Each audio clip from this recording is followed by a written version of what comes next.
Bon, si vous êtes ici, c'est probablement que vous avez déjà vu le titre de cette vidéo et qu'il n'y a plus vraiment de suspense pour vous. Mais il n'empêche que vous ne savez pas encore pour quelle radio, pourquoi, comment, qu'est-ce que je vais bien y raconter, comment c'est arrivé toute cette histoire, et vous commencez peut-être à me connaître. Il s'agit d'une histoire un peu plus globale avec pas mal de petites choses qui se sont entremêlées et de choses à comprendre. Et donc c'est pour ça qu'on est là aujourd'hui. Et je vous propose, avant de vous raconter exactement quelle radio, pourquoi et où est-ce que vous allez pouvoir écouter tout ça, de déjà revenir en arrière de 2 ans, et même presque 8 ou 9 ans. Petit flashback. J'ai toujours beaucoup aimé parler en public. Alors oui, ça peut paraître super surprenant, mais déjà quand j'étais à l'école, j'adorais présenter les poésies devant tout le monde et parler de la poésie, etc.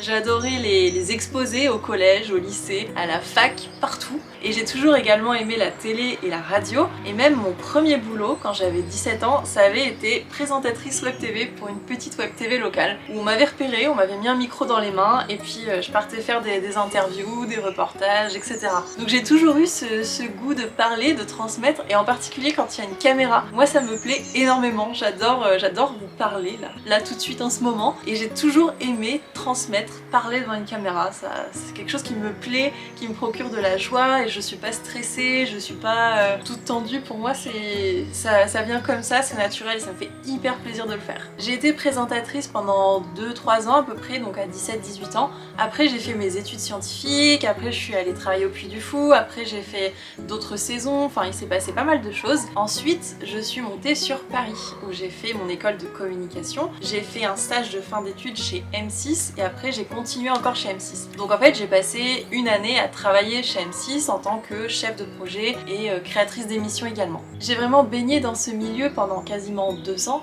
avec à la fois la télévision, à la fois la radio. J'avais pas mal de personnes que je connaissais même chez TF1, France Télévisions, M6, donc RTL, d'autres radios, et au final j'ai pas eu d'occasion qui se sont présentées à moi, comme là on m'a dit est-ce que ça te dirait de venir animer une chronique. Donc pendant 2 ans à Paris, j'étais totalement dans ce milieu là et il s'est rien passé entre guillemets. J'ai pas eu de proposition professionnelle comme celle qui vient d'arriver juste ici. Et d'ailleurs, quand on a pris la décision de quitter Paris avec Aurélien, on en parle dans une vidéo que je vous mettrai juste ici, j'avais très sincèrement une légère tristesse en moi parce que je me disais que je m'éloignais du monde de la télé et de la radio, de cet univers, de cette possibilité d'expression que je voyais pour moi. Je pensais que c'était peut-être m'éloigner un petit peu de ma carrière que de s'éloigner de Paris parce que j'avais été dans le lieu entre guillemets idéal pour devenir chroniqueuse par exemple. J'étais pile là où il fallait avec les bonnes personnes, tout était réuni pour que ça puisse se passer, et ça ne s'était pas passé. Voyant que plus rien ne me retenait finalement à Paris, on est parti avec Aurélien. Les mois sont passés, on a fait pas mal de petites choses. Et c'est donc en janvier que tout ça a mûri dans ma tête et que j'ai décidé de lancer ma propre chaîne YouTube, où vous êtes là en ce moment même. Et c'est là où je me suis dit, ok, je fais ma vie, je décide de croire en moi, de décider de devenir mon propre petit canal de communication, de pouvoir parler comme j'en ai envie, de créer du contenu comme j'en ai envie, sur YouTube, sur Instagram. Et j'ai décidé de me faire confiance pour la première fois de ma vie. Vraiment en me disant ok c'est mon projet, c'est mon bébé et j'y vais quoi en fait. Au final j'ose vraiment m'exprimer comme j'en ai envie. Petit chat qui vient de me sauter dessus. C'est trop mignon, ce chat s'appelle Pikachu. Parce qu'il a la petite queue cassée, il est né comme ça. Il a une petite queue en éclair. Tu veux venir? Je sais plus si c'était toi ou Chamouraï la dernière fois, mais visiblement vous aimez bien venir sur YouTube vous deux. Je suis donc rejointe par ce petit chat et j'étais en train de vous dire que pour la première fois de ma vie, en créant cette chaîne YouTube, je me donnais l'opportunité d'enfin oser m'exprimer comme j'en ai réellement envie, à mon propre nom, et de dire exactement ce que je veux, de vous parler de mes expériences, etc. Et que c'est une première dans ma vie en fait d'être mon propre canal de communication et de pouvoir m'exprimer avec autant de liberté et de facilité auprès de vous.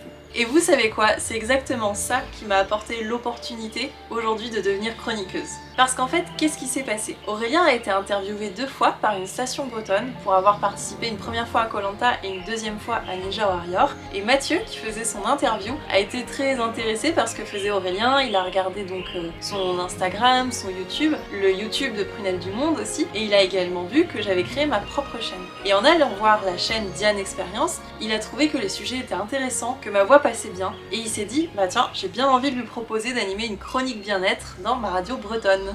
Et c'est comme ça que ça s'est passé. Il a vu cette chaîne, il a vu ma façon de m'exprimer, il a vu les sujets dont je parlais et c'est ça qui lui a donné envie de me proposer ce qu'il m'a proposé. Et là j'ai quand même des fourmis dans les jambes, petit chat. Voilà. Comment voulez-vous que je fasse des vidéos dans ces conditions ? Ce qui est très drôle, c'est que je me croyais trop éloignée géographiquement, également dans mes choix de vie et dans mes démarches pour renouer avec le milieu de la radio et de la télé. Et en fait, c'est venu à moi, littéralement. On est venu me chercher pour me demander d'animer une chronique. Et ça, je peux se dire, mais qu'est-ce que ça veut dire vraiment en fait ? Ça veut dire que quand on est prêt, peu importe où l'on est et ce que l'on fait, les choses viennent se mettre en place naturellement. Et avant, finalement, quelques mois, quand j'étais à Paris ou autre, j'étais pas prête. J'étais pas prête parce que j'étais pas suffisamment sûre de moi, sûre de ce que j'avais envie de parler, de communiquer, et j'étais beaucoup moins centrée sur vraiment ce que j'ai envie de faire. J'en savais rien finalement. J'avais envie d'animer quelque chose, j'avais envie de parler, mais je savais pas encore profondément quoi, et j'avais pas découvert tout ce que j'ai découvert en moi ces derniers temps en fait. Quand j'étais à Paris, toutes les conditions étaient réunies, à la fois géographiquement, à la fois les personnes que je connaissais, tout était réuni pour que ça arrive et ça n'est pas arrivé. Tout ça pour vous dire que la vie sait pertinemment ce qu'elle fait et que parfois plus on cherche, plus on s'entête et moins on va avancer. Et c'est en lâchant prise et en se recentrant sur soi que l'on va enfin attirer à soi ce qu'il est juste. C'est comme quand parfois on envoie plein de CV parce qu'on cherche absolument un boulot et on croit que c'est ci, que c'est ça, on envoie plein de trucs et rien ne marche. On peut envoyer 30, 50 candidatures et rien ne marche. Puis subitement on se dit ouais bon bah c'est bon, je lâche prise, j'en ai marre de toute façon. Fois ça arrive comme ça. Et là subitement vous allez en soirée à la boulangerie ou à un lieu mais qui a aucun rapport avec vos recherches ou quoi que ce soit. Et là vous rencontrez une personne qui subitement a besoin d'un profil comme le vôtre et vous trouvez de cette manière-là.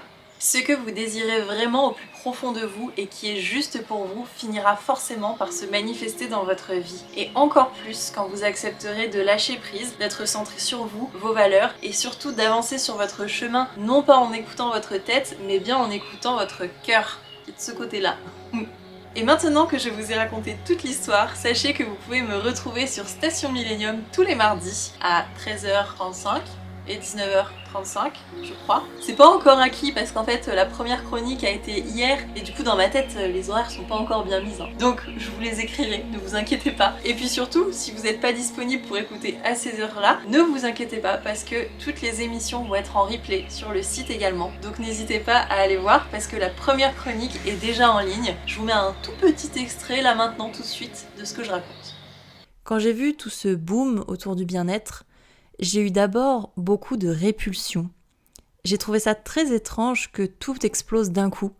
Des pratiques que je connaissais depuis des années et qui avant étaient jugées comme étant bizarroïdes, différentes, se retrouvaient là, soudainement, sur le devant de la scène. Les chroniques vont durer entre 10 et 15 minutes et elles vont toutes avoir le point commun du bien-être. Après, je compte pas aborder le développement personnel comme on peut avoir l'habitude d'en entendre parler, c'est justement bien ça mon challenge. J'ai envie de vous offrir quelque chose de différent, comme j'essaye de vous offrir quelque chose de différent sur cette chaîne aussi. Vous retrouverez des sujets qui me tiennent particulièrement à cœur, des réflexions que j'ai depuis longtemps, également des discussions sur les femmes, sur la féminité, sur les culottes de règles, également la psychologie positive, le fait d'être bien au travail, le fait d'être bien dans son couple. Il n'y a pas de limite, il y a plein de sujets hyper intéressants à explorer et je suis vraiment hyper ravie de cette nouvelle aventure. J'espère que vous allez écouter tout ça et surtout, si c'est le cas, faites-moi des retours, envoyez-moi des messages, écrivez des commentaires sur YouTube, des messages sur Instagram, je vous répondrai et ça me fera super plaisir. Il y a beaucoup de choses qui bougent en ce moment, de choses qui se mettent en place et il va y avoir des changements assez majeurs qui vont se présenter dans pas très longtemps et je vous en parlerai sur cette chaîne. Donc pour ne rien rater, vous pouvez vous abonner et vous pouvez activer la cloche, comme ça vous êtes sûr de ne pas rater la suite des aventures qui, je pense, va être assez palpitante. Je vous dis à la semaine prochaine pour une nouvelle vidéo et d'ici là, prenez soin de vous, soyez bienveillants envers vous-même, écoutez votre cœur plutôt que votre tête. Et je vous dis à très vite. Salut!